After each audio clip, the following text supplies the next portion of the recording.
श्याम प्यारे से जिसका संबंध है, श्याम प्यारे से जिसका संबंध है, ओ मुरली वाले से जिसका संबंध है, मुरली वाले से जिसका संबंध है, उसको हर घड़ी आनंद ही आनंद है, उसको हर घड़ी आनंद ही आनंद है, उसको हर घड़ी आनंद ही आनंद है, उसको हर घड़ी आनंद ही आनंद। जय हो।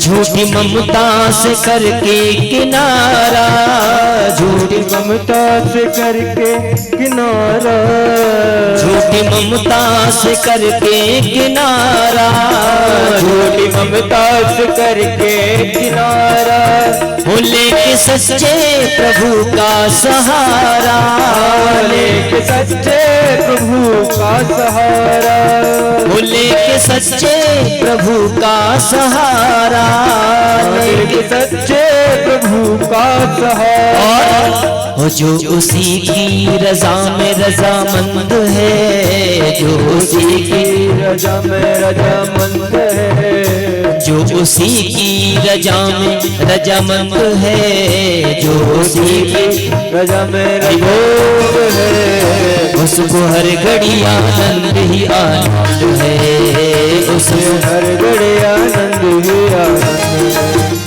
उसको हर घड़ी आनंद ही आनंद है, उसे हर घड़ी आनंद ही आनंद। हरि बोल।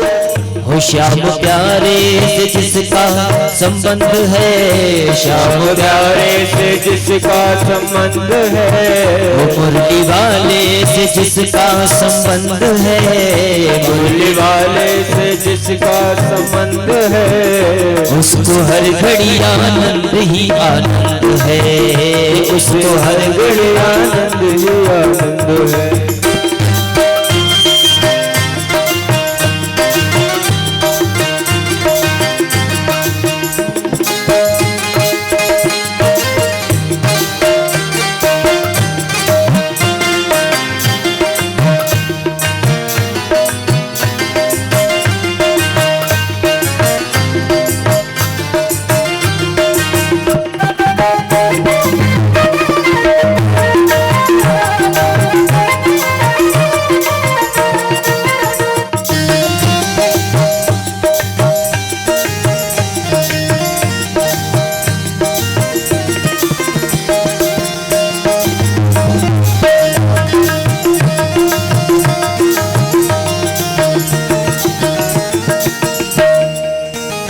श्याम सुंदर से हो निंदा चुगली न जिसको सुहावे,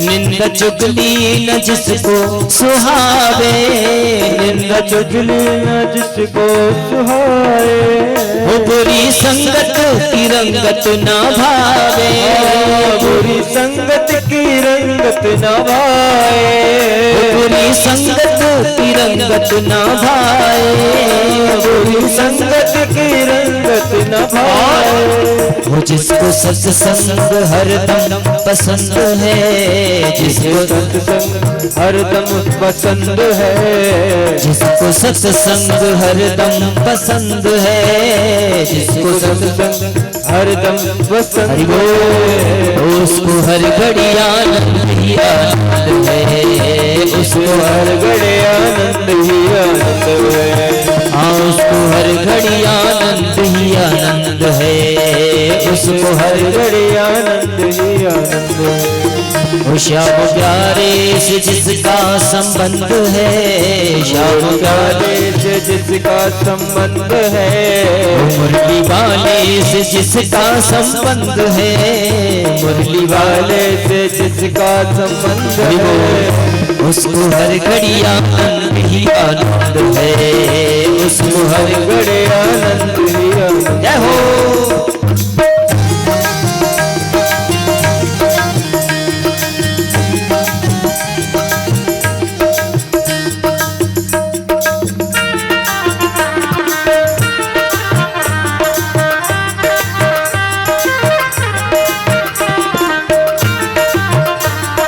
एक बार कहिए सदगुरुदेव भगवान की जय हो।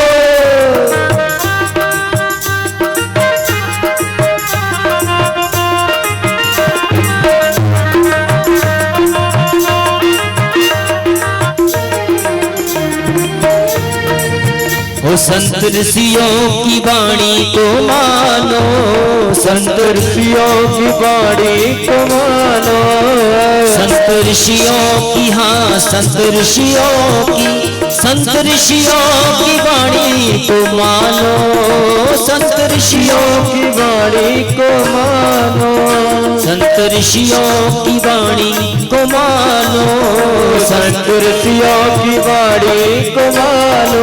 ओ प्रेम भक्ति की महिमा को जानो, प्रेम भक्ति की महिमा को जानो, ओ संत ऋषियों की वाणी को मानो, संत ऋषियों की वाणी को मानो, ओ प्रेम भक्ति की महिमा को जानो, प्रेम भक्ति की महिमा। हरि बोल।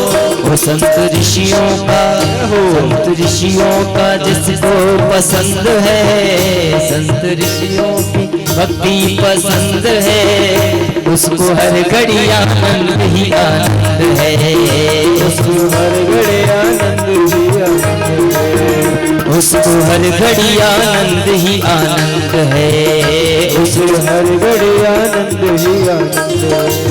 ओ श्याम प्यारे से जिसका संबंध है, श्याम प्यारे से जिसका संबंध है, मुरली वाले से जिसका संबंध है, मुरली वाले से जिसका संबंध है, उसको हर घड़ी आनंद ही आनंद है, उसको हर घड़ी आनंद ही आनंद है, उसको हर घड़ी आनंद ही आनंद है, उसको हर घड़ी आनंद है, उसको हर घड़ी आनंद ही।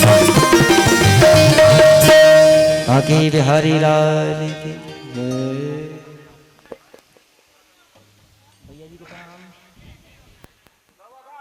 हरे ओम महा शुक्रोद्विजाय नमो नमः। पाद्यम एतावान् समहिमातो ध्यायांश्च पूरुकः पातु सप्तभूता नित्रिपादस्यामृतं दिविः पाद्योः पाद्यं समर्प्यामि आचमनीयम्मा ततो विराजजायत विराजो अधिपूरुकः सजातो अतिरिच पश्चात् भूमिमतो पुरः। हरिः ओम व्यासाय नमो नमः। आचमनीयं जलं समर्प्यामि गन्धं तं जन्यं वर्गि प्रोक्षन् पुरुकं जातं कृतः तेन देवाय जनसाद्यारेकयश्च जे। हरिः ओम व्यासाय नमो नमः। पुष्पमालां ओम जत्पुरुकं व्यदतुः गतिधाव्यकल्पिन्ना मुखं शासि किं बाहु किमूरु पादा उच्येते। हरि ओम व्यासाय नमो नमः। पुष्पमालां समर्प्यामि दक्षिणा ओम हिरण्यगर्भः सन्ताग्रे भूतस्य जातवतिरेव आसीत् सौदाधा पृथिव्यामुते मां कस्मै देवाय हविका विधे महाद्रवदक्षिणां समर्प्यामि। शुक्रूपाय व्यासाय नमो नमः। आरार्तिक्यं महा हरे ओम हरे ओम हरे ओम जले ज्वाला स्तरे ज्वाला ज्वाला आकाशमंडले ज्वाला सर्वलोक व्यापने ज्वाला ज्वाला देवी नमोस्तुते। हरे ओम जम ज्वालामालिन्यै नमो नमः। पाद्योः पाद्यं समर्प्यामि इमं गन्धं समर्प्यामि अक्षतान् पत्राणि पुष्पाणि धूपं दीपं नैवेद्यं च नैवेद्यान्ते पुनर्जलमाचमनीयं समर्प्यामि जं ज्वालामालिन्यै नमो नमः। आरार्तिक्यं महा हरिः ॐ महा इदगं हवे प्रजननं मे असुदशवीरगं सर्वगणगं स्वसै आत्मसनि प्रजासनि पशुसनि लोकसन्यवयसनि अग्निः प्रजां बहुलां मे करोत्वन्नं पयोरेतो अस्मासु दत्तः कदलीकरसम्भूतं कर्पूरं तु प्रदीपितम् आराग्यहं कुर्वे पश्य मे वरदो भवाः अर्कमध्यं स्तं तोयं रामितं केशवोपरि अङ्गलग्नं नृष्याणां ब्रह्मत्या पवोहतेः ॐ गंगे हर नर्मदे हर जटाशंकरे हर नमः पार्वतीपतये हर हर महादेव शंभो जले नाम शीतलीकरणं पुष्पेण देववन्दनम् अभिवन्दनं हस्ताभ्याम् आत्मवन्दनं महा आराधिक्यं ग्रहणं महा हरे ओम विश्वत चक्षुरुत विश्वतो मुखो विश्वतो बाहुरुत विश्वस्पात संबाहुभ्यां धमति सम्पत्रैर्या वा भूमे जनयन् देव एकः नाना सुगंधि पुष्पाणि यथा कालोद्भवानि च पुष्पाञ्जलिर्मया दत्तं क्रियाणां परमेश्वरः मन्त्रपुष्पाञ्जलि समर्पयामि। श्रीमद्भागवत महापुराण की जय, व्यास जी महाराज की जय, सत्य सनातन धर्म की जय, यज्ञ पुरुष भगवान की जय, कृष्णचंद्र भगवान की जय, माहेश्वरी मैया की जय। नमः पार्वती पतये हर हर महादेव शंभो।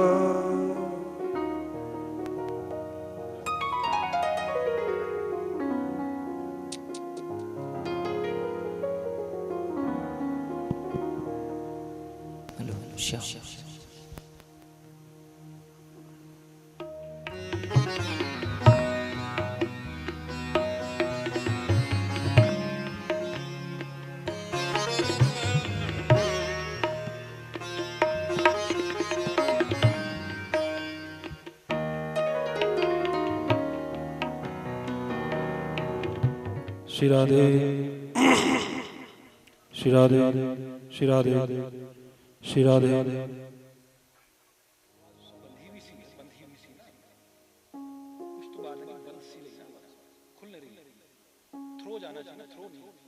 श्री राधे श्री राधे श्री राधे शाय नमः। श्री सरस्वत्यै नमः। श्री मंगलेश्वराय नमः। श्री रैलेश्वरी देव्यै नमः। श्री गुरुचरणकमलेभ्यो नमः। श्री मातृपितृचरणकमलेभ्यो नमः।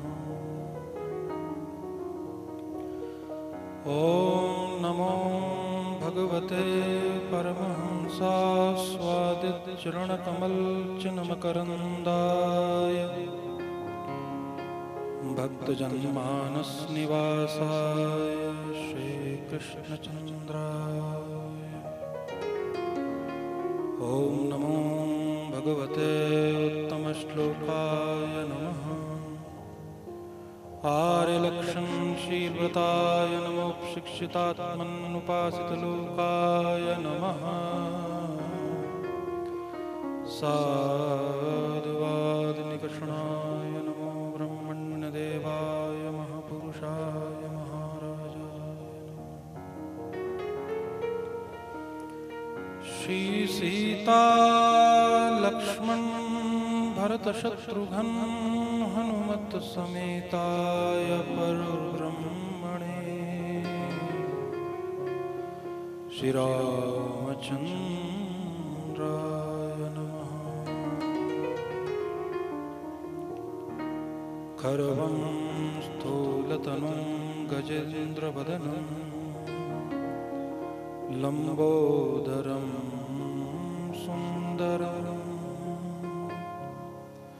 प्रस्यन्दं मदगन्धलुब्धमधुप व्यालोलगण्डस्थलं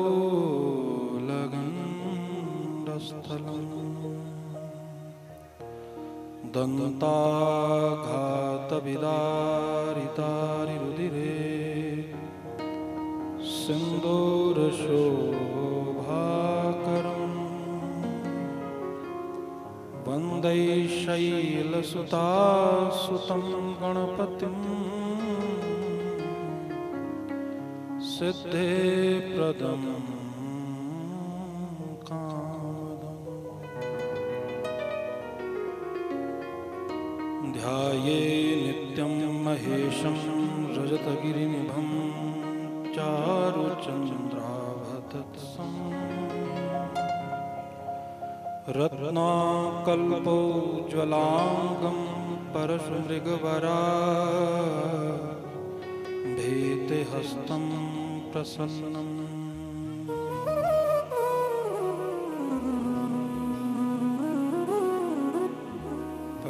पद्मासीनं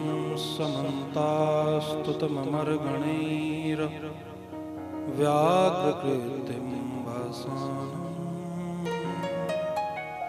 विश्वाद्यं विश्वबीजं निखिलभयहरं पञ्चवक्त्रं त्रिनेत्रम्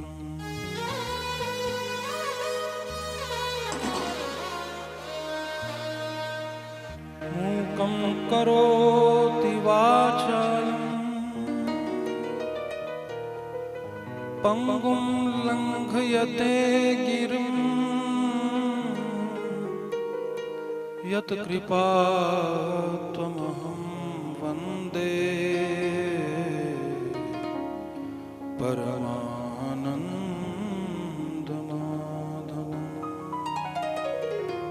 परमानन्दमाधवम् जय जय श्री राधारमण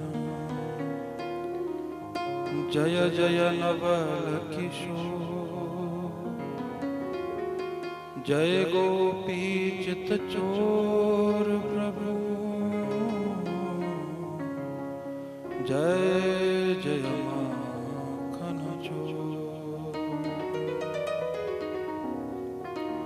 श्री राधा साध्यं साधनं यस्य राधा मंत्रो मंत्रदात्री च राधा सर्वं राधा जीवनं यस्य राधा यत्र यत्र रघुनाथ कीर्तनं तत्र तत्र कृतमस्तकाञ्जलिं बाष्पवारि परिपूर्णलोचनं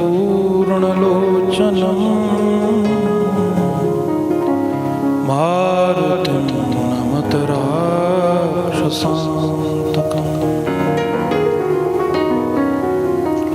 बुद्धिहीन तनु जानिके सुमिरो पवन कुमार बल बुद्धि विद्या देहु मोहि हरहु कलेश विकार जड़ चेतन जग जीव जत सकल राममय जानी बंदम सबके पद कमल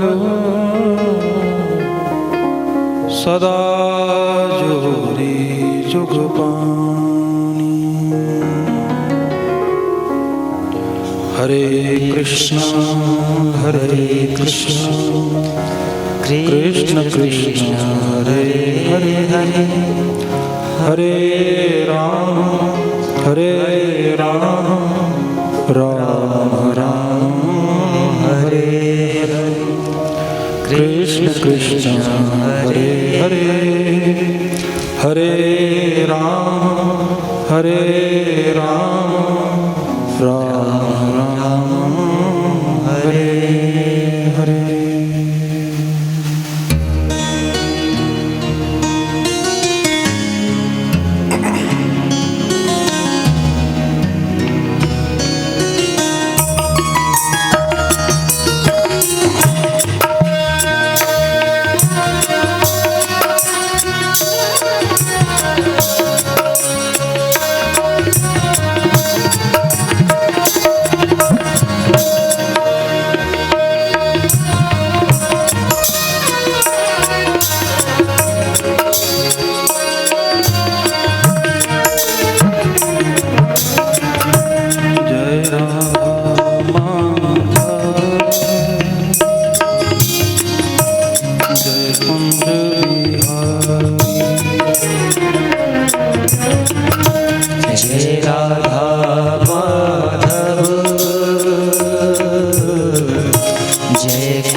माधव जय कुंज बिहारी बिहारी जय राधा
यशोदानंदन ब्रज जन रंजन यशोदानंदन ब्रज जन रंजन यशोदानंदन ब्रज जन रंजन जमुना तीर चारी जय रस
कृष्ण हरे हरे हरे राम राम राम हरे हरे हरे कृष्ण कृष्ण कृष्ण हरे हरे हरे राम राम राम हरे हरे कृष्णा हरे कृष्णा कृष्णा कृष्णा हरे हरे हरे राम राम राम हरे हरे। एक बार दोनों हाथ की ताली बजाते हुए गाइए जय हो। कृष्ण कृष्ण हरे हरे कृष्ण कृष्ण राम राम हरे हरे हरे कृष्ण कृष्ण हरे राम राम राम हरे हरे हरे कृष्णा कृष्ण कृष्ण हरे हरे हरे राम राम राम हरे हरे हरे कृष्ण कृष्ण कृष्ण कृष्ण हरे हरे हरे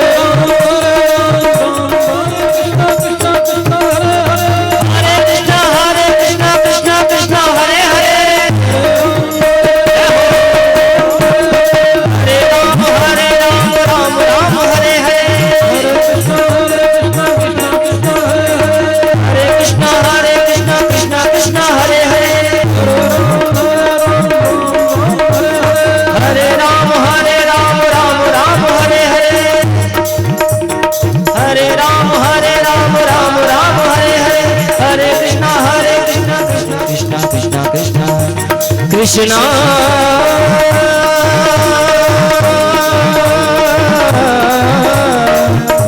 हरे कृष्ण हरे कृष्ण हरे हरे। महाराज की जय। सूत जी महाराज की जय। परीक्षित जी महाराज की जय। श्री गंगे मैया की जय। श्री यमुने मैया की जय। श्री सरस्वती मैया की जय। गौ माता की जय। भारत माता की जय। माहेश्वरी माता की जय। ओम नमः पार्वती पतये हर हर महादेव। जय जय श्री राधे जय जय श्री राधे जय जय श्री राधे।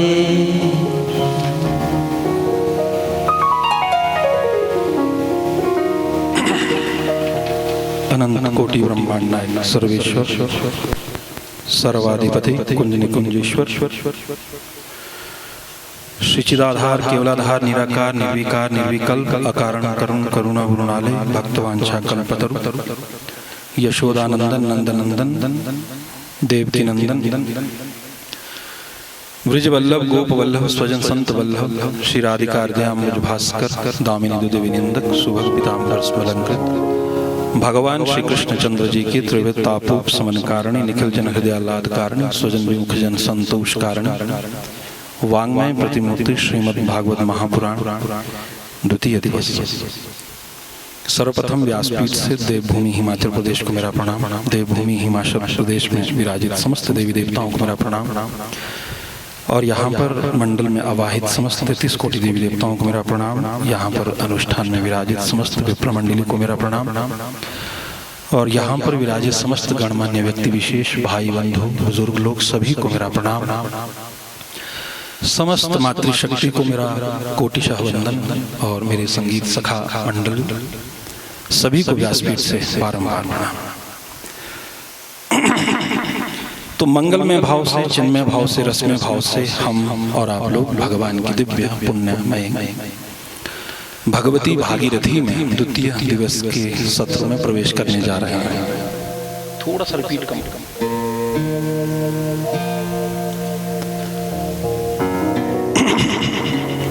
भगवत अनुकंपा से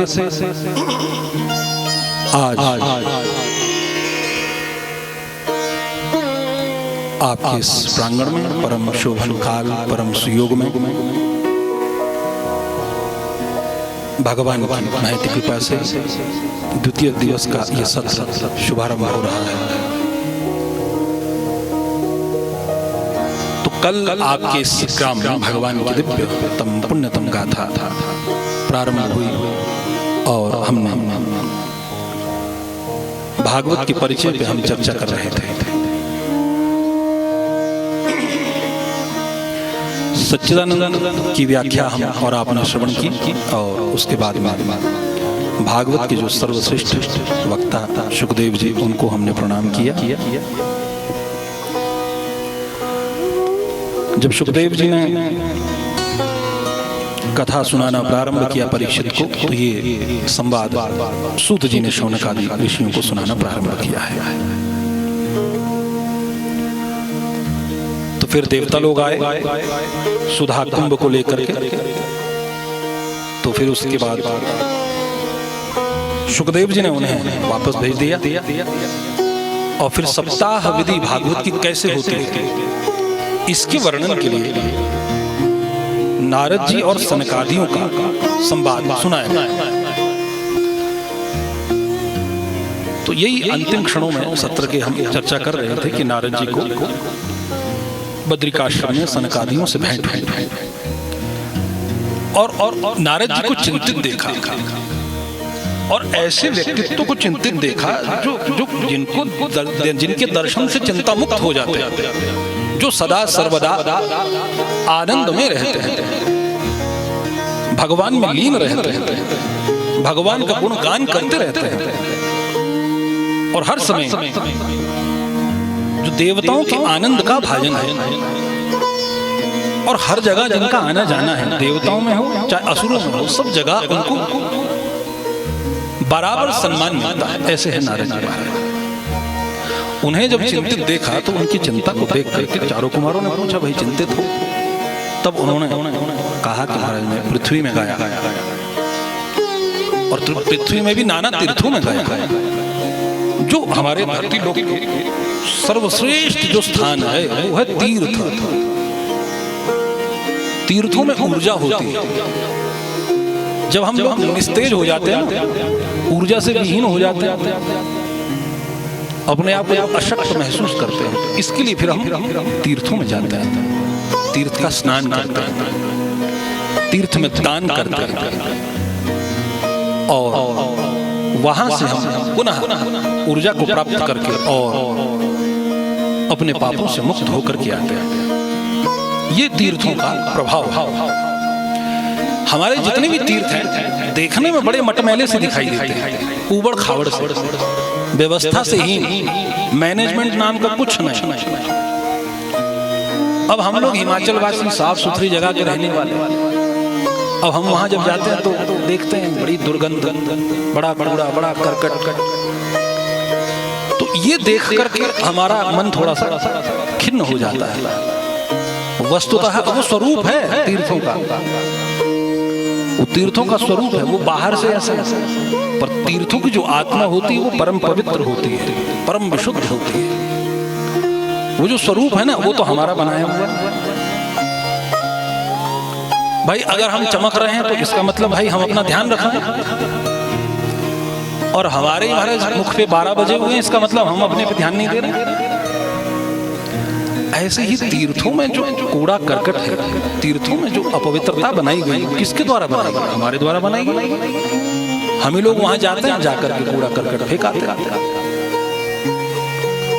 तीर्थों में वास की भी तो कुछ नियम है, इसलिए तीर्थों में अधिक दिनों के लिए नहीं रहना चाहिए, थोड़े दिन के लिए जाना चाहिए। और जब गए हो तो अपनी जिह्वा पे लगाओ, अपने कानों पे लगाओ,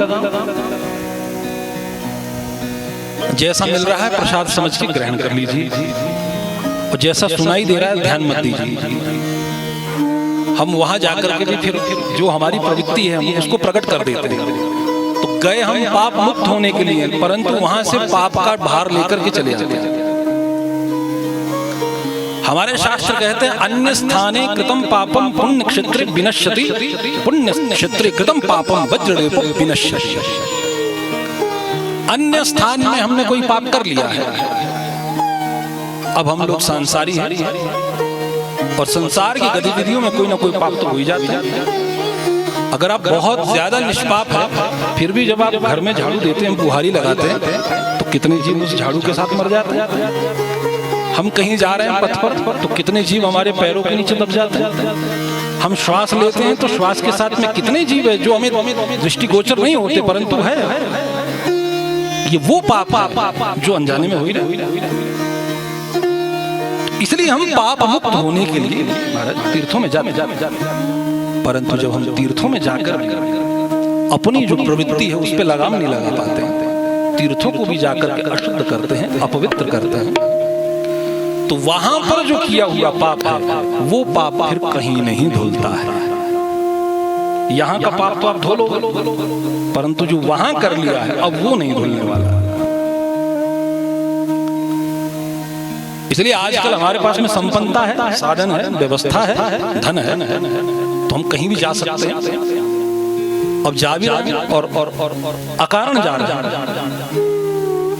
पहले लोग श्रद्धा से जाते थे कि चलो भाई तीर्थ यात्रा करें, अब लोग श्रद्धा कम हो गई, अब धन ज्यादा हो गया और सोशल मीडिया पे थोड़ा स्टेटस दिखाई देना चाहिए कि भाई देखो हम वहां गए थे, लोगों को लगना चाहिए हम भी धार्मिक हैं। तो ये एक दिखावे की प्रवृत्ति है ना, उसके लिए जा रहे हैं। तो जो इस मनोभाव से जा रहा है तो वो वहां जाके कुकर्म ही करेगा, सत्कर्म नहीं करेगा। वो भोजन में लड़ाई करेगा। वहां जाके भी लोग महाराज कोई भोजन ढूंढते हैं, अरे सैलेड में आपने प्याज नहीं दिया, अरे तीर्थों में आप प्याज ढूंढ रहे हो।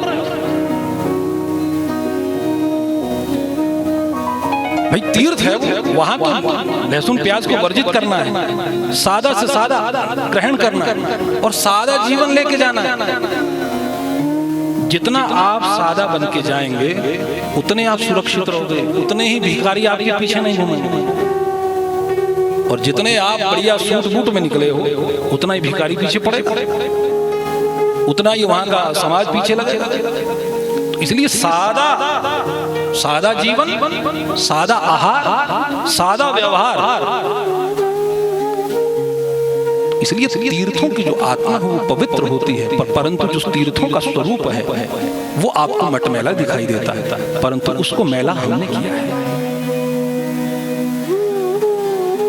इसलिए हम लोग देवालय में जब जाते हैं तो हम देवालय में क्या कहते हैं, अरे देखो जाले लगे हुए हैं, कौन है भाई यहाँ, ये जाले तक कोई हटाता नहीं, देखो कूड़ा पड़ा हुआ कोई यहाँ कूड़ा तक हटाता नहीं। हम आक्षेप करते हैं, परंतु हमारे मन में कभी ये ध्यान नहीं है कि चलो जाला लगा मैं ही झाड़ू उठा के जरा इसको निकाल दूं, कोई कूड़ा पड़ा चलो जरा मैं ही उठा दूं।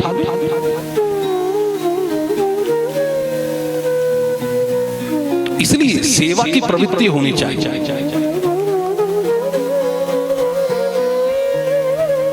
हमारे शास्त्र कहते हैं भक्ति क्या है, भक्ति क्या है। भाई बड़े भक्त हैं, बड़ी भक्ति है, इनमें भक्ति है क्या, उसका भी तो विचार किया जाए। हम किस मानसिकता से भक्ति कर रहे हैं। शास्त्र कहता है भज इत्येष वै धातु सेवायां परिकीर्तितः।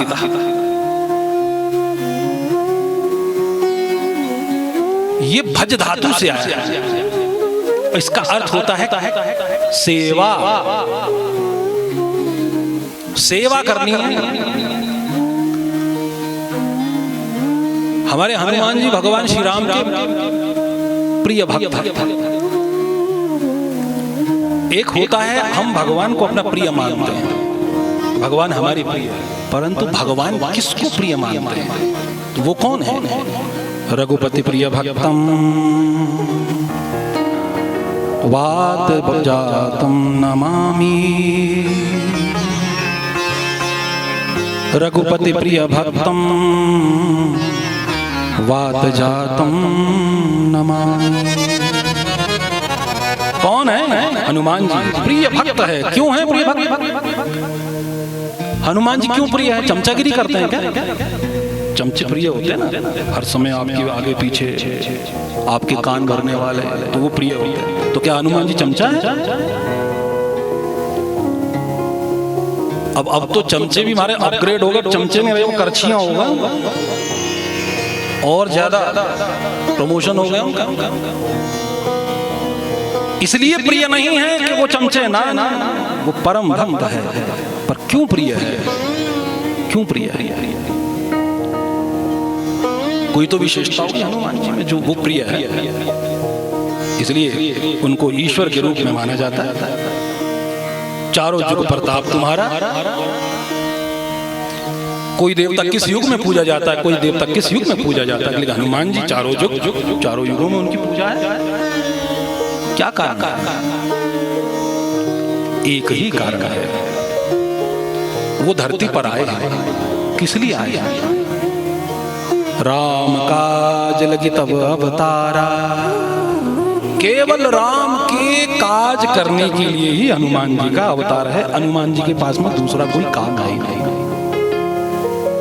कोई कलयुग का प्रभाव जो बढ़ रहा है, कुमार गे रहा धीरे धीरे कुमार की तरफ जा रहा है। पररताः पुत्राः पितृद्वेषिणो। पुत्र लोग जो है पिता से ही द्वेष करेंगे, पिता की बात नहीं मानेंगे, उल्टा शत्रुता ले लेंगे, युद्ध होंगे।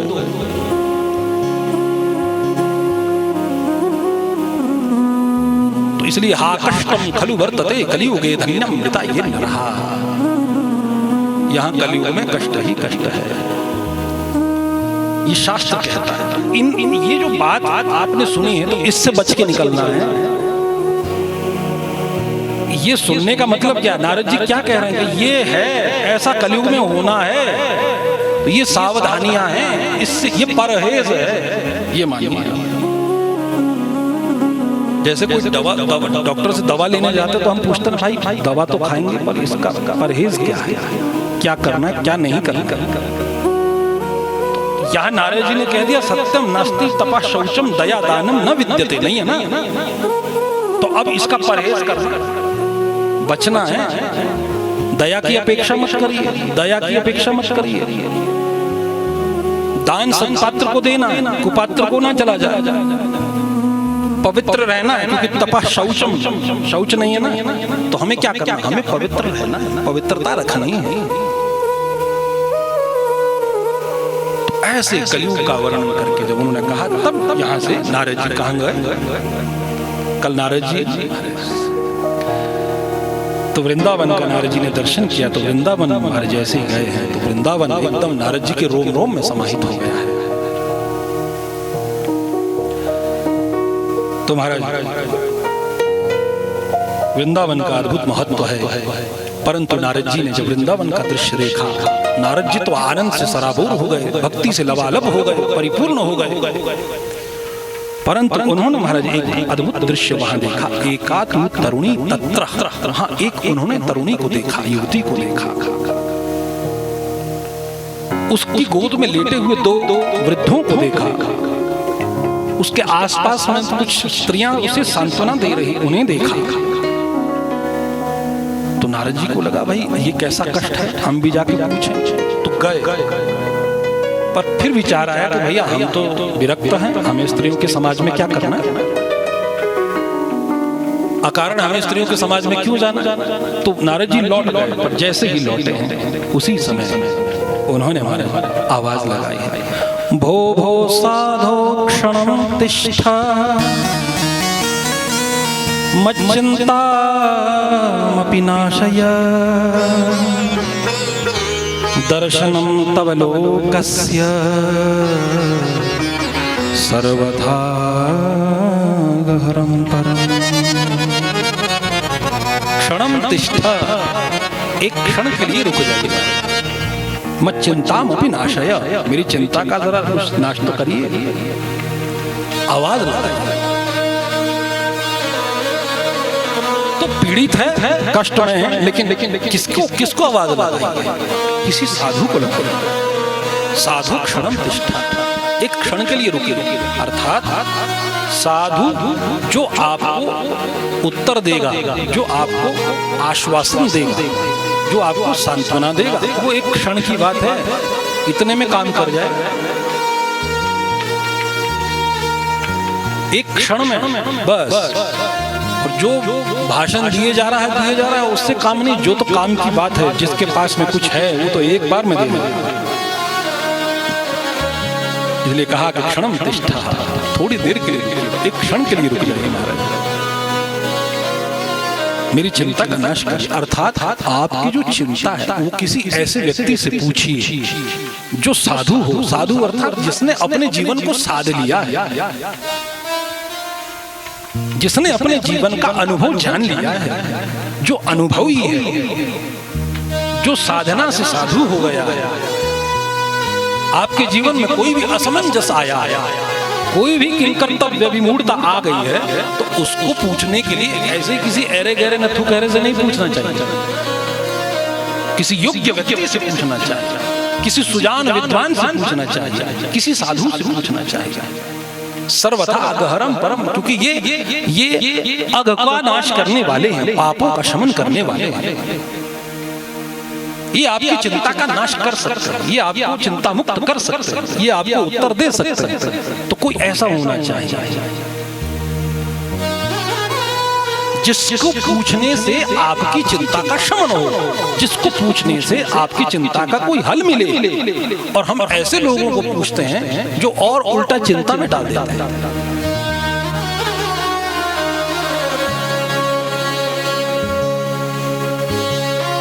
तो फिर नारद जी भीतर गए, सामने गए तो नारद जी ने कहा, काशी तुम काइनो, तुम कौन हो? ये दो लोग हैं, ये कौन है जो गोद में लेटे हैं, बूढ़े हैं, और इतनी स्त्रियां हैं, ये कौन है? तब उसने कहा कि अहम भक्ति रीति ख्याता, मैं भक्ति देवी हूं। ये दोनों जो है ना, ये दोनों मेरे पुत्र ज्ञान और वैराग्य है। और ये जो यहाँ जितनी भी हमारा स्त्रियां मुझे घेर के बैठी हैं, जो मुझे सांत्वना दे रही है, ये साक्षात पुण्य सलिलाएं हैं, पवित्र नदियां हैं। ये गंगा है, ये यमुना है, ये सरस्वती है, ये ब्रह्मपुत्रा है, ये कावेरी है, ये गोदावरी है, ये मंदाकिनी है, साधारण नहीं है। नारद जी ने कहा, आप भक्ति देवी और इतनी पवित्र पुण्य सलिलाएं यहाँ पर एकत्रित है, तो किस बात की चिंता है? बोले महाराज, मैं आपसे क्या कहूं? उत्पन्ने द्रविड़े साहम विद्यम कर्णाटके गतः क्वचिन क्वचिन महाराष्ट्र गुर्जरे जीर्णताम गतः। द्रविड़ देश में, दक्षिण भारत में मेरा जन्म हुआ है, वहां से मैं उत्पन्न हुआ। आज भी आप देखें, दक्षिण भारत में आज भी रीति है, आज भी वहां का जो विधान है, जो विधि है, जो वहां का संस्कार है, जो विधि और निषेध है, आज भी देखने योग्य है। वहां के देवालय में आप जाके देखिए, अद्भुत। वहां का वेद पाठ सुन लीजिए, अद्भुत। वहां का कर्मकांड देख लीजिए, वहां का विधि विधान देख लीजिए, आज भी वैसा। क्योंकि उत्पन्ने द्रविड़े साहम, भक्ति देवी का वहां से उत्पत्ति है। 5-5 वर्ष के बालक महाराज गीता उन्हें कंठस्थ होती है, विष्णु सहस्त्र नाम इत्यादि कंठस्थ होते हैं, बड़े बड़े जो स्तोत्र हैं वो उन्हें कंठस्थ होते हैं। क्यों? क्योंकि उनकी वंश परंपरा में है।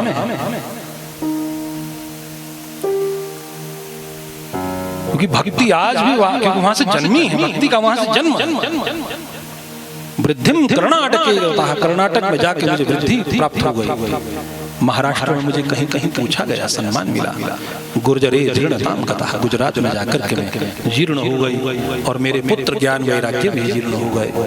परंतु जैसे ही मैं महाराज वृंदावन आई, वृंदावन का मुझे जैसे ही स्पर्श मिला है, उसी क्षण में महाराज पुनः युवती हो गई। परंतु दुख केवल मुझे यही है, जो मेरे पुत्र ज्ञान और वैराग्य है, ये वृद्ध रह गए महाराज।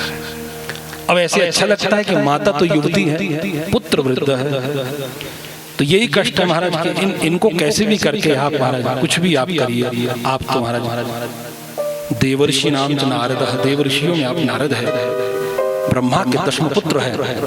आप मेरी चिंता का नाश करिए महाराज।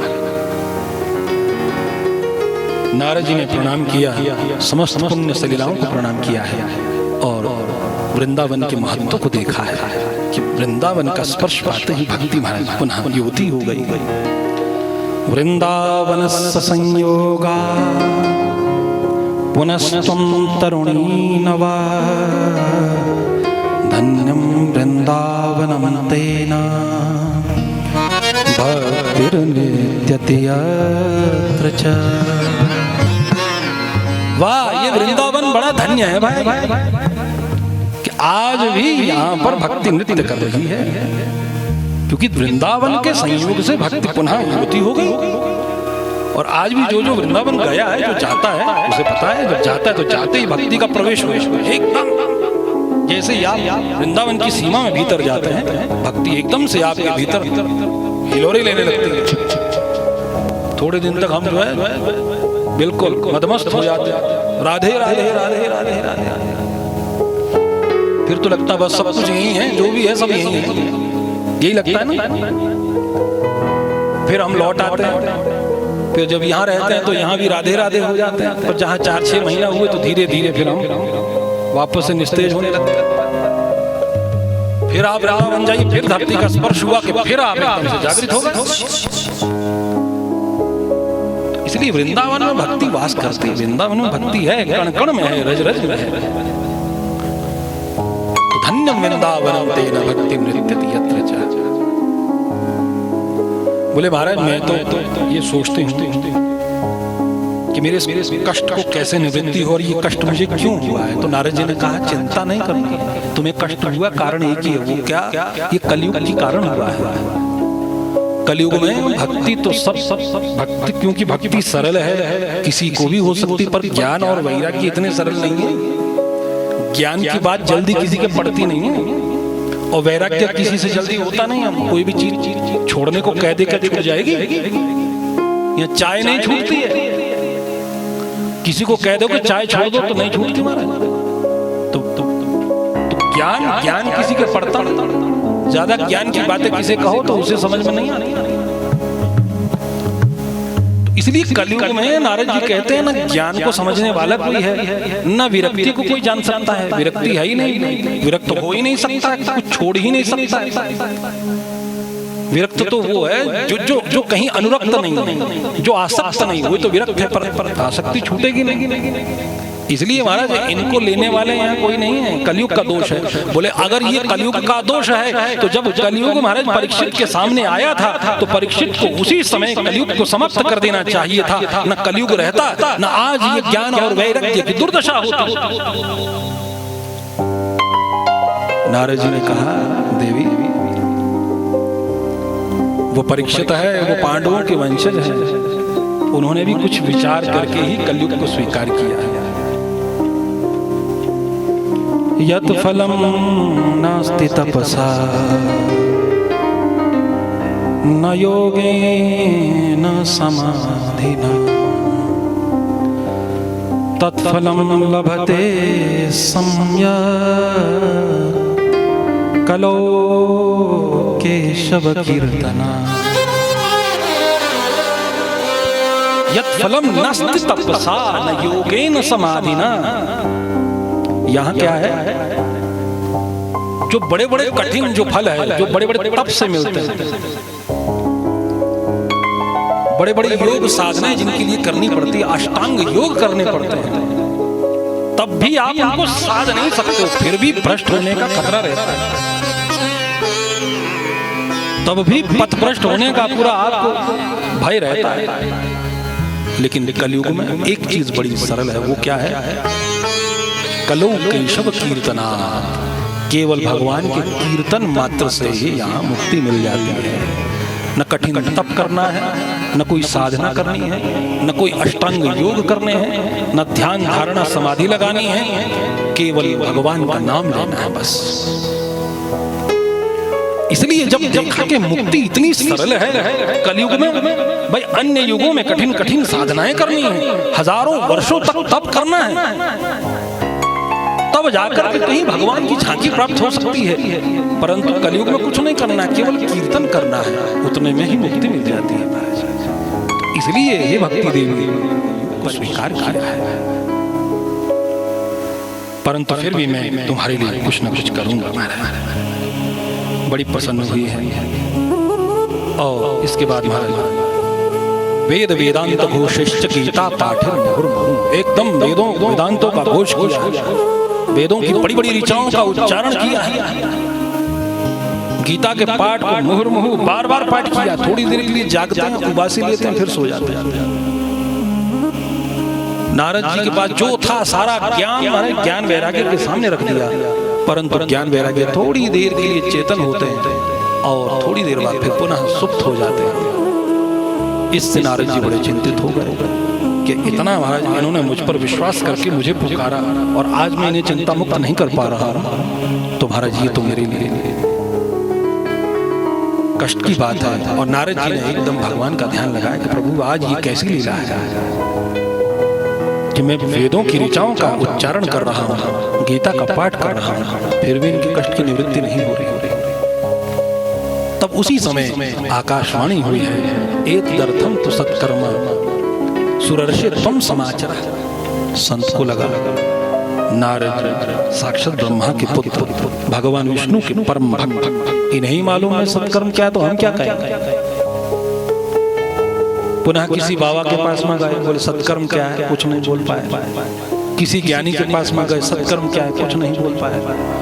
एक समय तो ऐसा आया कि हाहाकार मच गया, भैया नारद जी पूछ रहे हैं, नारद जी प्रश्न पूछ रहे हैं, नारद जी प्रश्न पूछ रहे हैं। तो अब धीरे धीरे लोग नारद जी का रास्ता काटने लग गए। कुछ लोग मौन हो गए कि हम तो मौन ही है साहब, हमारा तो 20 वर्षों से मौन चल रहा है। नारद जी को लगा भाई किसी के पास में अब ये उत्तर नहीं मिलने वाला है कि सत्कर्म क्या है, तो नारद जी बड़े चिंतित होकर के भारत फिर बद्रिकाश्रम गए। सोचा कि वहां जाके कठिन तप करूंगा, जब भगवान ही बताएंगे तभी समझूंगा कि क्या है सत्कर्म।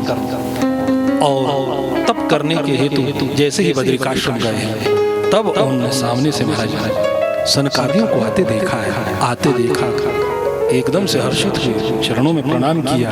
प्रणाम करने के बाद महाराज भवन्तो योगिनः सर्वे बुद्धिमन्तो बहुश्रुतः, आप चारों योगी है, बुद्धिमंत है, ज्ञानी है।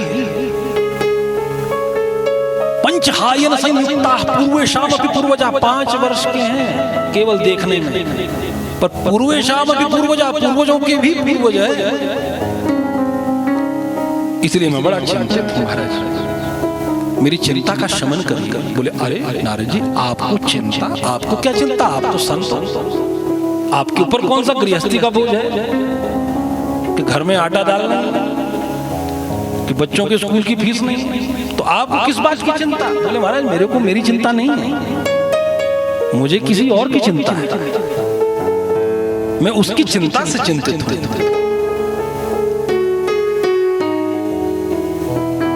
तो उन्होंने कहा मां चिंता कुरु देवर्षे, चिंता मत करो महाराज, बताओ क्या चिंता है। बोले महाराज बस ये बताओ सत्कर्म क्या है।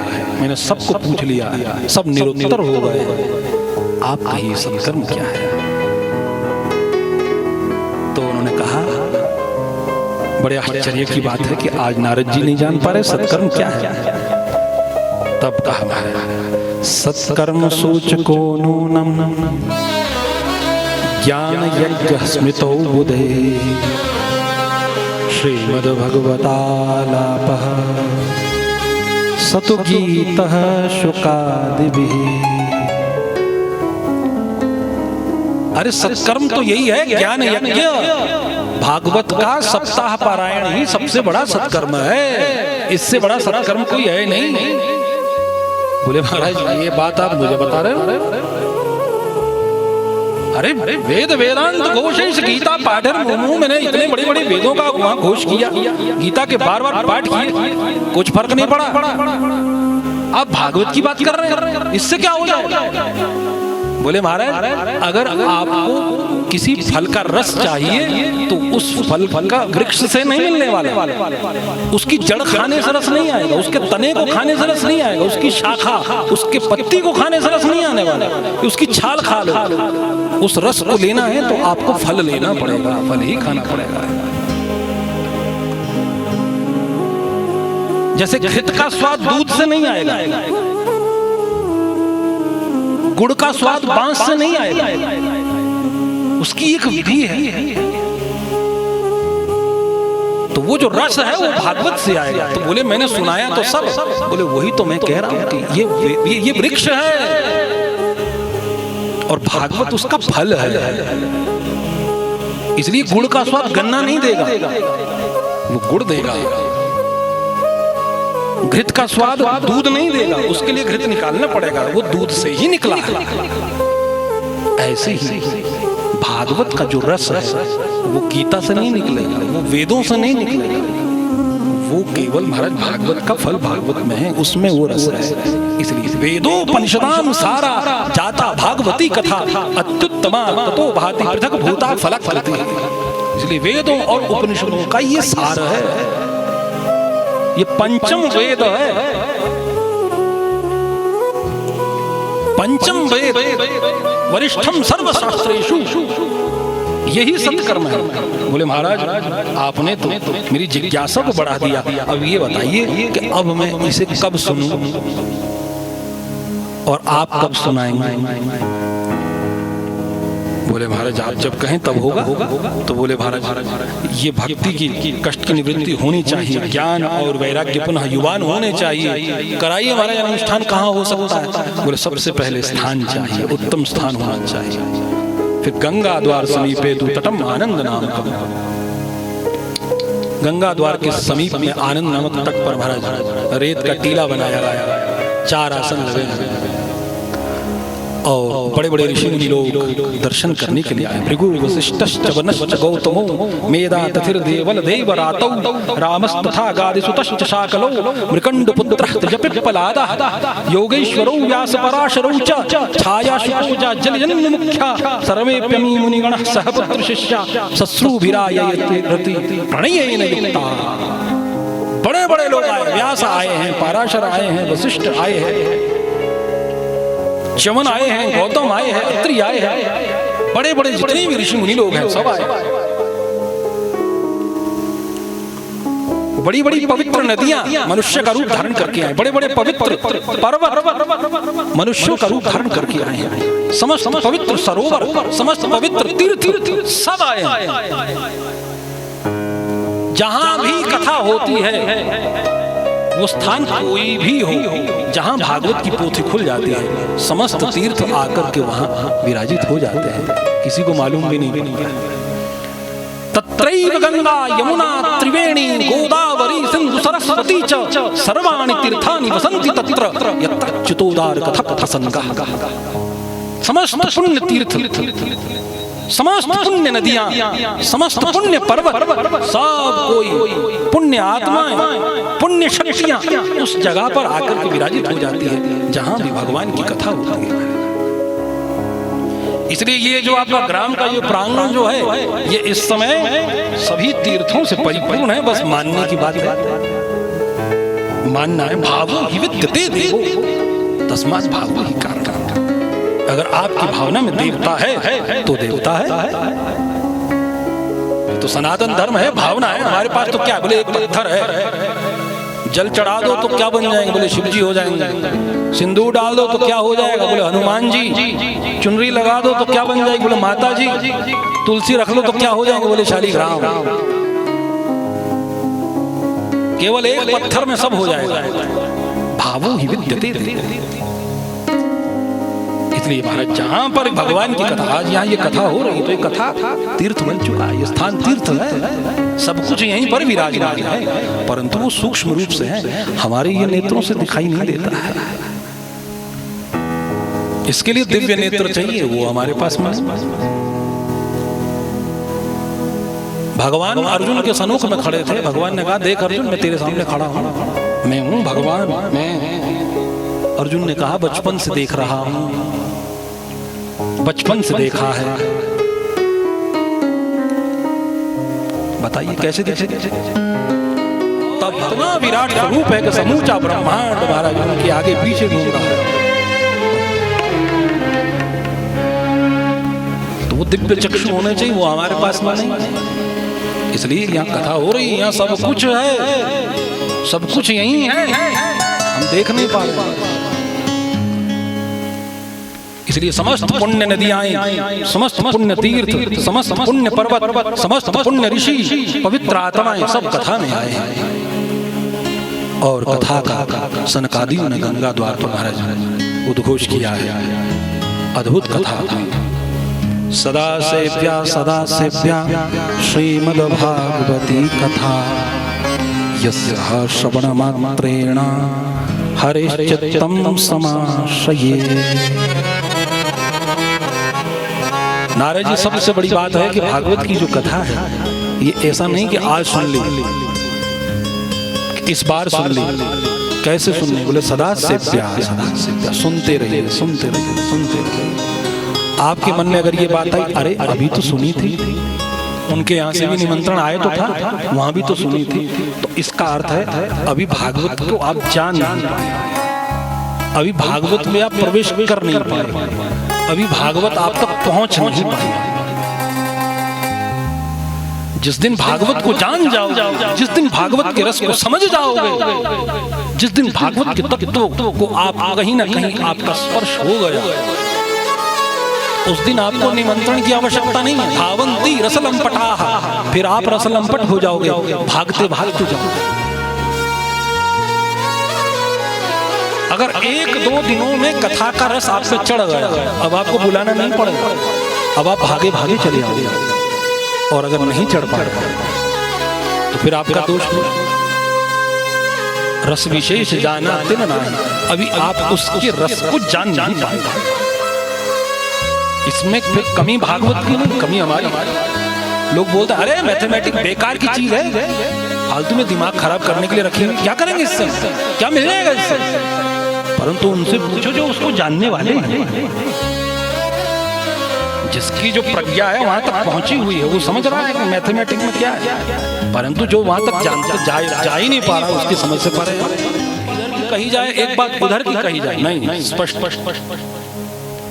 सब कुछ इसी में है, यहीं से प्रकट होता है। समस्त वेदों का, उपनिषदों का, पुराणों का सार है, रस है, उसका रस एकदम जूस है।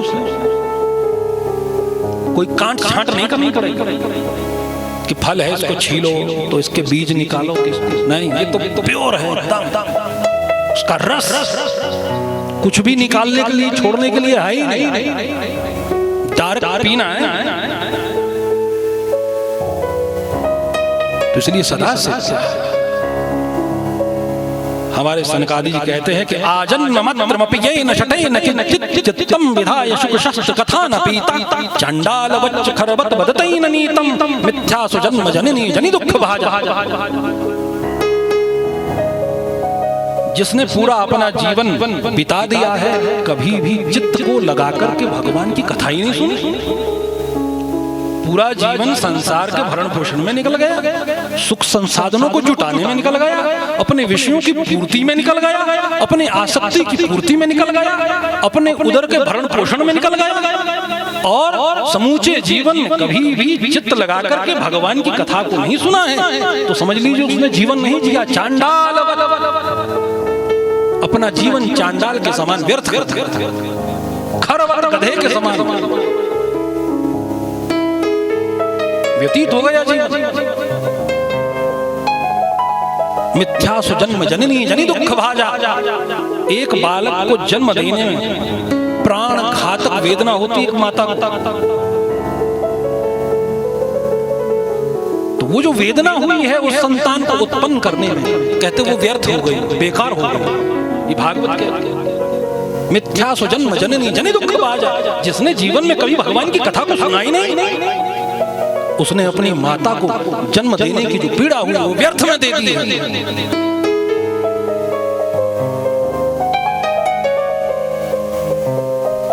ऐसे ही हमारे जब अद्भुत कथा रस को सुना रहे थे कि उसी समय इतना अद्भुत वहां पर कथा का रस बरसा है कि उसी समय घटना हो गई।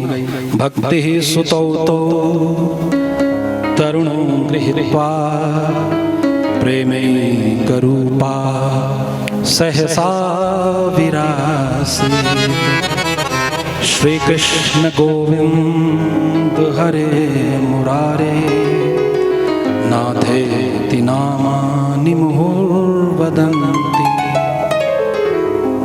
तत्काल महाराज कथा के सत्र के मध्य में ही भक्ति देवी प्रकट हो गई और अकेली नहीं प्रकटी है, अपने ज्ञान वैराग्य को लेके प्रकटी है। पर ज्ञान वैराग्य अब बूढ़े नहीं थे, वो युवान हो गए थे और आते ही एकदम से सभी भक्तों के समुदाय में नृत्य करने लगी है, भगवान का कीर्तन करने लगी है।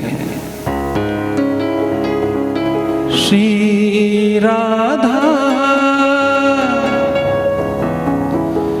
श्री राधा राधा राधा श्री राधा श्री राधा श्री राधा राधा राधा श्री राधा राधा राधा श्री राधा श्री राधा श्री राधा राधा राधा श्री राधा। गाइए श्री राधा श्री राधा राधा राधा श्री राधा श्री राधा श्री राधा श्री राधा श्री राधा ओ राधा श्री राधा राधा। आइए श्री राधा ओ राधा श्री राधा राधा श्री राधा बोलो श्री राधा श्री राधा राधा राधा श्री राधा श्री राधा श्री राधा राधा राधा श्री राधा श्री राधा श्री राधा श्री राधा श्री राधा श्री राधा श्री राधा श्री राधा श्री राधा ओ राधा राधा राधा राधा श्री राधा आइए ओ श्री राधा श्री राधा राधा राधा श्री राधा श्री राधा श्री राधा राधा राधा श्री राधा श्री राधा श्री राधा राधा राधा श्री राधा श्री राधा श्री राधा श्री राधा श्री राधा श्री राधा श्री राधा श्री राधा श्री राधा ओ राधा राधा राधा राधा श्री राधा श्री राधा राधा श्री राधा बोलो श्री राधा श्री राधा राधा राधा श्री राधा श्री राधा श्री राधा दोनों हाथ की ताली बजाते हुए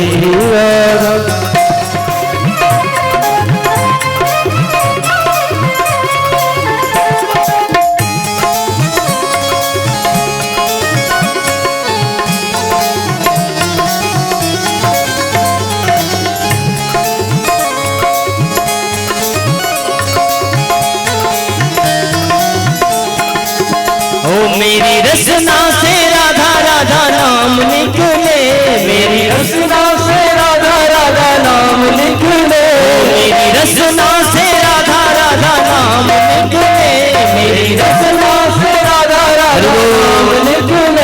सुबह शाम निकले आठों याम निकले, सुबह शाम निकले आठों याम निकले, सुबह शाम निकले आठों याम निकले, सुबह शाम निकले आठों याम निकले, राधा राधा नाम निकले, ओ मेरी रसना से राधा राधा नाम निकले, मेरी रचना से राधा राधा नाम निकले, ओ सुबह शाम निकले आठों याम निकले, सुबह शाम निकले आठों याम निकले, सुबह शाम निकले आठों याम निकले, सुबह शाम निकले आठों याम निकले, नाम महाधन है अपनो,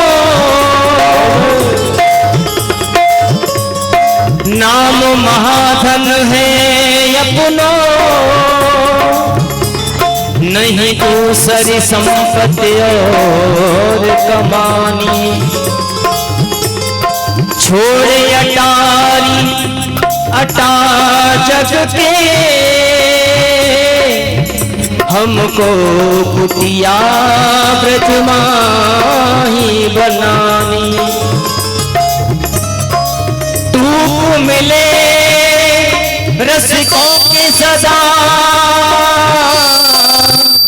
और पीवन को हमें औरन की परवाह नहीं, अपनी ठकुरानी श्री राधिकारानी, अपनी ठकुरानी श्री राधिका, अपनी ठकुरानी श्री राधिकारानी, अपनी ठकुरानी इसलिए गाइए, ओ मेरी रसना से राधा राधा नाम निकले, मेरी रचना पे राधा राधा नाम निकले, मेरी रसना से राधा राधा नाम निकले, मेरी रचना पे राधा राधा नाम निकले, ओ सुबह शाम निकले आठों याम निकले, सुबह शाम निकले आठों याम निकले, सुबह शाम निकले आठों याम निकले, सुबह शाम निकले आठों याम निकले, सुबह शाम निकले आठों याम निकले, सुबह शाम निकले।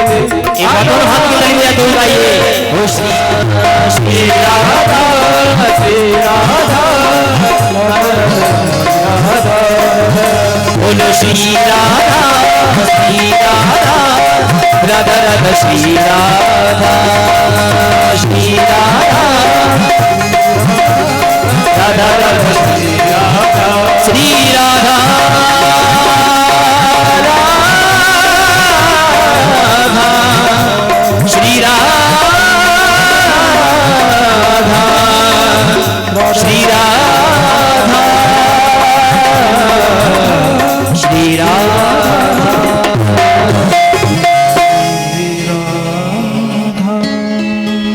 श्री राधा श्री राधा राधा राधा श्री राधा राधा श्री राधा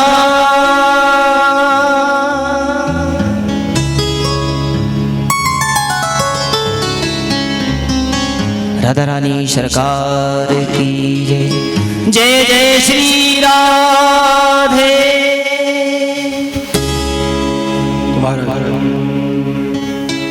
इस प्रकार सभी के सम्मुख में भक्ति देवी नृत्य करती हुई कीर्तन करती हुई आई और आते ही महाराज नारद जी बड़े प्रसन्न होकर के आसन से उठे, भक्ति देवी का स्वागत किया, बड़े प्रसन्न हुए, ज्ञान वैराग्य आज जर्जर अवस्था से मुक्त हो गए, पुनः युवान हो गए हैं। और उसके बाद कहा, भक्ति देवी बोली महाराज अब ये बताइए मैं कहाँ बैठूं, मेरे लिए भी तो कोई स्थान दीजिए। तो बोले नारद जी ने कहा कि आपके लिए कोई साधारण स्थान तो है नहीं, भक्ति के लिए तो सर्वश्रेष्ठ स्थान है कि भक्ति तो भक्त के हृदय में विराजित होनी चाहिए। इसलिए हम जितने भी भक्त यहाँ पर विराजित है, नारद जी कहते हैं हम सभी के हृदय में आपका वास हो जाए। तत्क्षण भक्ति महाराज सभी के हृदय में विराजित हो गई है। इसके बाद नारद जी ने कहा महाराज हमने देख लिया भागवत का क्या महात्म्य है, क्या बल है, साक्षात भक्ति देवी भागवत चर्चा को सुनकर के प्रकट हो गई। अब महाराज अब मेरी जिज्ञासा और बढ़ गई है। इस ज्ञान वैराग्य की तुम्हारे जर्जर अवस्था से मुक्ति हो गई। अब ये बताइए और किस किस की मुक्ति होती है? तो अब जो है सनकादि कहते हैं कुमारः शुचुः ये मानवः पापकितस्तु सर्वदा सदा दुराचाररता विमर्गगा क्रोधग्निदग्धः कुटिलाश्च कामिनः सप्ताहयज्ञेन कलो पुनन्ति। इस कलिकाल में जिसने पूरा जीवन केवल पाप कर्म करने में ही व्यतीत कर दिया, ये मानव पाप कृतस्तु सर्वदा, सर्वदा जिसने पाप ही किया है। क्रोध अग्नि दग्धा, जो क्रोध की अग्नि में हमेशा दग्ध रहा है, जिसने कभी अपने क्रोध का पारा नीचे ही नहीं होने दिया। कुटिलश्च कामिनः, बड़ा कुटिल, अपनी कामनाओं में ही जो हमेशा रमा हुआ है। सप्ताह यज्ञेन कलो पुनन्ति, केवल सप्ताह यज्ञ के श्रवण से कलिकाल में वो पवित्र हो जाता है। नारद जी बड़े प्रसन्न हुए कि महाराज इतने बड़े बड़े पापी तर जाते हैं। बोले नारद जी ये तो कुछ भी नहीं। जिसने जीवन भर पाप कर्म किए, दुष्कर्म किए, दूसरों को पीड़ा दी, अत्याचार किया, अनाचार किया, भ्रष्टाचार किया और करते करते मर गया, उसके बाद में मुक्ति नहीं हो पाई है। और उसके बाद भी अगर कोई भागवत उसके निमित्त करवा लिया जाए तो कहते वो फिर वहां से भी मुक्त हो जाता है। नारद जी ने कहा यहाँ थोड़ा महाराज मुझे संशय हो रहा है। आपने कहा कि जीवन पर्यंत कोई पाप करे, कथा का श्रवण करे, मुक्त हो गया, मान लिया, परंतु पाप करते करते मर भी जाए तो भी मुक्त हो जाए, ये बात कुछ समझ नहीं आई। तो फिर यहाँ एक अद्भुत चरित्र सुना जाए। तुंगभद्रा तटे पूर्वं अभूत पततन्मुत्तमं यत्र धर्मा सुधर्म यत्र वर्णा सुधर्मेण सत्कर्म तत्परः। एक तुंगभद्रा नदी के तट पर एक नगर है, वहां एक आत्मदेव नामक ब्राह्मण रहते हैं, बड़े सदाचारी, बड़े विद्वान, बड़े कर्मकांडी, धन की कमी नहीं, यजमान की कमी नहीं, ऐश्वर्य की कमी नहीं। जिस किसी का भी अनुष्ठान करते हैं फलीभूत हो जाता है। जिस किसी के लिए भी कोई भी मंत्रणा करते हैं फलीभूत हो जाती है। परंतु खुद निसंतान है, खुद कोई संतान नहीं। तो धीरे धीरे समाज ने कहा महाराज ब्राह्मण देवता आप तो साक्षात विद्वान हैं, दूसरों के लिए अनुष्ठान करते हैं फलीभूत हो जाते हैं, कोई अनुष्ठान अपने लिए भी तो करो महाराज, आपकी भी तो कोई संतान होनी चाहिए। तो लोग कहते संतान नहीं होगी तो फिर महाराज बाद में फिर कौन करेगा, कौन श्राद्ध देगा, कैसे स्वर्ग मिलेगा। तो समाज के लोग धीरे धीरे फिर अपनी अपनी मंत्रणा देने लगते हैं। अब ये समाज की बातों से चिंतित हो गए कि वाकई अगर मेरी संतान नहीं हुई तो महाराज मैं तो लोगों का श्राद्ध करवा रहा हूं, मेरा कौन करवाएगा। बड़े चिंतित हुए महाराज, चिंता से युक्त होकर के एक दिन दुखित मन से वन में चला जाए कि जब संतान ही नहीं तो करेंगे क्या, छोड़ो गृहस्थी, कब तक समाज के ताने सहेंगे। अब तो लोगों का अनुष्ठान करने में बड़ी लज्जा आती है। लोग कहते हैं कि महाराज एक आध अनुष्ठान अपने लिए भी तो करो, अपनी भी तो संतान हो जाए। तो बड़े लज्जित होकर के वन में गए, सरोवर में जल पिया और बैठ कर के रोने लगे। सौभाग्यशाली थे आत्मदेव जी कि उसी क्षण एक संत आए। संत ने देखा कि कोई रो रहा है, पास में जाके देखा तो ब्राह्मण देवता। पूछा कथम रोदिषि विप्रत्वम काते चिंता बलीयसी, अरे क्यों रो रहा है, क्या चिंता है। संत को देखते उसने कहा महाराज मैं क्या कहूं आपसे। दिग्जीवितम प्रजाहीनम दिग्गृहं च प्रजां विना दिक्कुलं दिग्धनं दिग्चान्पत्यस्य दिक्कुलं संततिं विना। मैं क्या करूं? मेरे कुल को धिक्कार है, मेरे धन को धिक्कार है, मेरे वंश को धिक्कार है, मेरे जाति गोत्र को धिक्कार है कि मेरे घर में संतान ही नहीं। इसलिए महाराज मुझे कोई संतान चाहिए। जैसे ही महाराज संत ने ब्राह्मण देवता के मस्तक को देखा है, समझ गए कि इसके तो संतान ही नहीं। उन्होंने कहा छोड़ो, इन बातों में कहा लगे। बलिष्ठा कर्मणो गति ही, कर्म की गति बड़ी बलिष्ठ है। भजन करो ब्राह्मण देवता। बोले महाराज जब किसी को भोजन की जरूरत हो तो भजन से काम नहीं चलता। इस समय संतान चाहिए, ज्ञान नहीं चाहिए। इसलिए मुझे तो आप कहीं से संतान दो। बोले क्या मिलेगा उससे? बोले सुख मिलेगा। सुख मिलेगा, इस बात की गारंटी है कि सुखी हो जाओगे, कि संतान होगी और सुख होगा ही।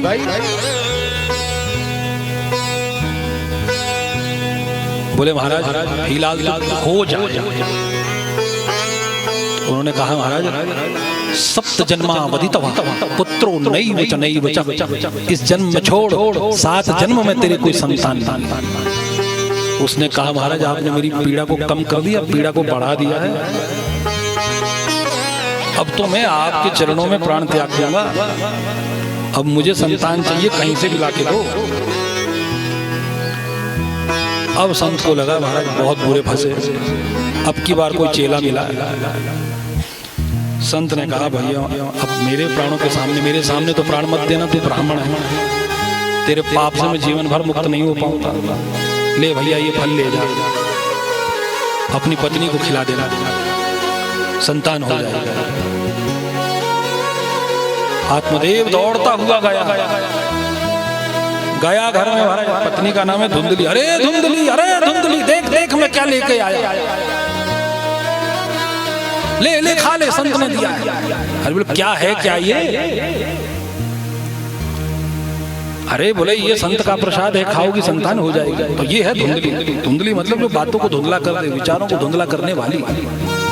आत्मदेव कौन है? आत्मा। ये पवित्र रहती है, हमेशा पवित्र है।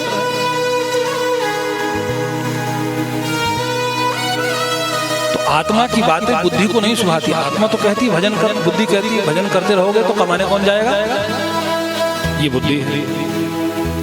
आत्मा कहेगी चलो भैया आज दर्शन करें, बुद्धि कहेगी आज दर्शन करने की पड़ी, घर में काम कितने। ये धुंधला करती है बात। तो ये है धुंधली जो हमारी बुद्धि है। जब भी कोई सत्कर्म का विचार आता है तो वो धुंधला कर देती है।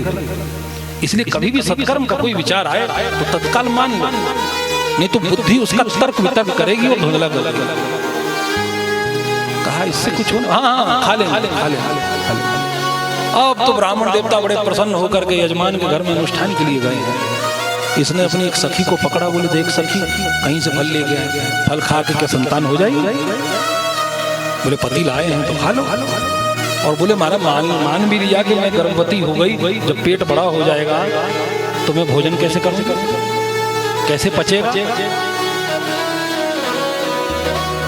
और कहीं मैंने सुना है कि गर्भवती स्त्रियों के कभी कभी बालक जो है ना आड़ा टेढ़ा हो जाता है। अगर मेरे हो गया तो मैं तो मरी जाऊंगी। इसलिए भाई एक पुत्र को जन्म देने में भी बड़ा कष्ट होता है। तो धुंधली कहती है कि भागवत में लिखा है, बोले भाई वो नारी भाग्यशाली है जिसके संतान ही नहीं है, जो बंध्या है। इसलिए महाराज इतना कष्ट नहीं सहा जा सकता। तो सखी ने कहा देखो ऐसा जो करना वो करो, हम अपना काम करने। एक दिन उसकी बहन आई, बोली महाराज ये ब्राह्मण देवता ये लेके आए, क्या करें, खा लूं क्या? तो छोटी बहन तो उसने कहा देख बहन तेरे यहाँ है नहीं, मेरे यहाँ लाइन लगी हुई है, मैं अपनी बार भी गर्भवती हूँ। देख ऐसा करते हैं थोड़ा सा धन तू मेरे पति को दे देना, संतान मैं तुम्हें दे दूं, एक तेरे घर में पल जाएगी, क्या दिक्कत है? बोले हाँ ये सही, पीड़ा भी नहीं होगी और संतान भी मिल जाएगी। तो इस फल का क्या करें? बोले इसको गाय को खिला दो, परीक्षा भी हो जाएगी फल में कोई ताकत है भी कि नहीं। बोले हाँ ये सही, तो फल गाय को खिला दिया। और फिर उसके बाद में संतान हो गई महाराज तो बहन लेकर के धुंधली को दी। तो आत्मदेव जी अनुष्ठान के लिए बाहर गए थे, जब तक घर आए तो घर में देखा कि महाराज किलकारियां गूंज रही। अरे अरे अरे ये कब हो गया? बोले महाराज मत पूछिए, अब तो उत्सव होने लगे। भाई बड़ी मुश्किल से संतान हुई है,